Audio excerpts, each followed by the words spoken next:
Here's a story from The World. Last January in Uganda, soldiers broke into the home of the leading political opposition figure, Bobi Wine. That was after the country's aging authoritarian leader, Yoweri Museveni, was declared the winner of a disputed election. Bobi Wine managed to escape with the help of supporters. He joined me from Washington, D.C., and began by describing the moment he realized he had to get out. My home had been surrounded many times. When they raided me this time, I knew they wanted to hurt me, but I had maybe not fathomed it enough. But a week later, they raided again.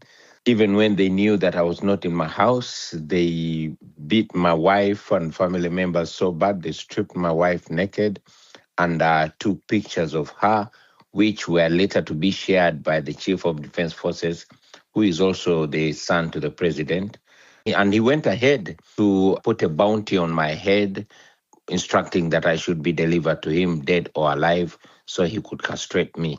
That is the moment I knew that I had to run for my life. Yeah, that is very frightening. How big a move is it then for you to make this change? I mean, you stood firm in Uganda up until now, if I'm not mistaken, right? Yes, I stood firm and I'm still standing firm. But you can only be firm when you know that other Democrats, other people that stand for the same values are with you. I thought it was very important for me to seek the indulgence of the world, most importantly, the free world, like the United States of America, which is, for all purposes and intents, the wind beneath the wing of the dictatorship in Uganda. I thought it was important to come and make my case, not only to America, but to the world, so that by the time I go back, if I'm to die, I should not die in vain. If anything is to happen, at least the world should know. And how much do you worry about changing political winds in this country that would keep protecting you? Do you have voices in the U.S. Congress who know you're here and understand what's at stake for the future in Uganda?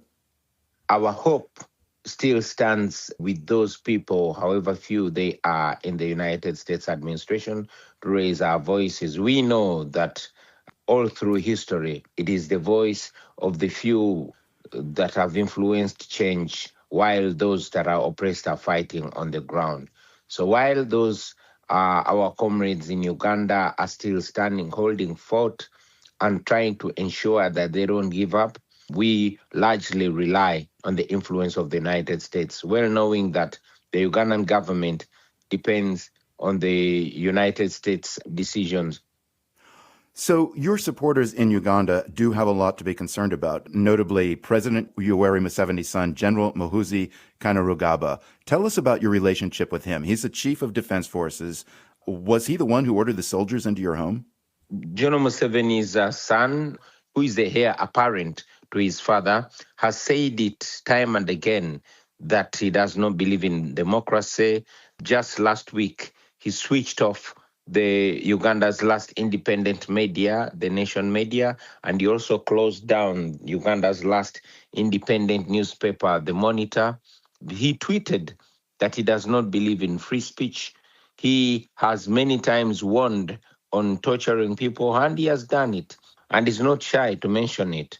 The most recent victim was abducted 5 days ago, and that is the deputy president of our political party in charge of the Buganda region, was abducted on orders of Muhoozi.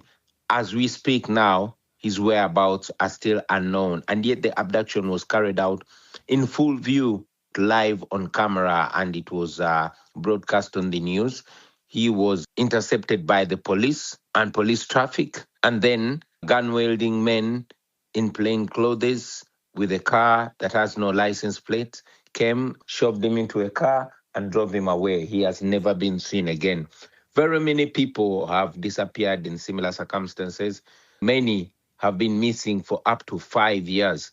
The same man, President Museveni's son, has killed many of our friends, and he came out just this year to take responsibility. He tweeted and said he has killed only, and underline only, he said he has killed only 24 of my party members, and he wanted the 25th dead body to be me.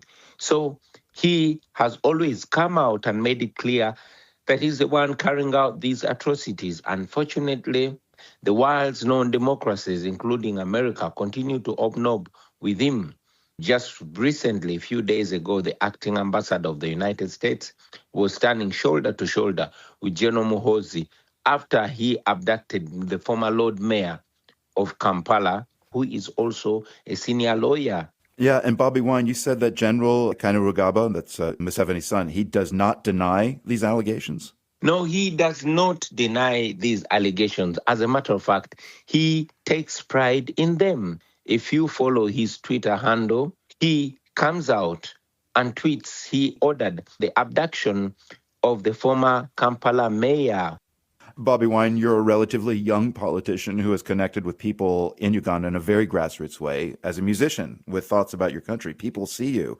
They've seen you in concert. Let's contrast that with a different cohort of politicians and leaders who seem less connected to the public. We can name, well, the son of Uganda's president, whom we were just talking about, or Nayib Bukele, El Salvador's authoritarian leader, who has a very savvy online presence. How do you see these young leaders in contrast to yourself? I owe my popularity to the music. My music has always been on social issues. It has always been activist and revolutionary music. The things that I'm talking about, I've been singing about. Maybe that is what connected me so much to the people. But also the young people that are facing a situation where there's tiredness of the population around usual politics. Do you worry that the youth of Uganda are disillusioned with the vision of democracy at this point? Yes, I worry, but I don't worry so much because I'm aware that for the last 7 or maybe 8 years, there's been a massive awakening of the young people of Uganda. Yes, they are really getting tired of elections because they have gone to the polls. They've elected their leaders, but their leaders have not been declared. We have had in the 2021 election and even in the most recent, many leaders were elected by the people and the declaration of results forms are there.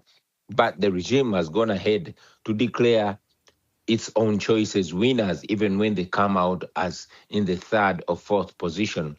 This has made the young Ugandans doubt democracy.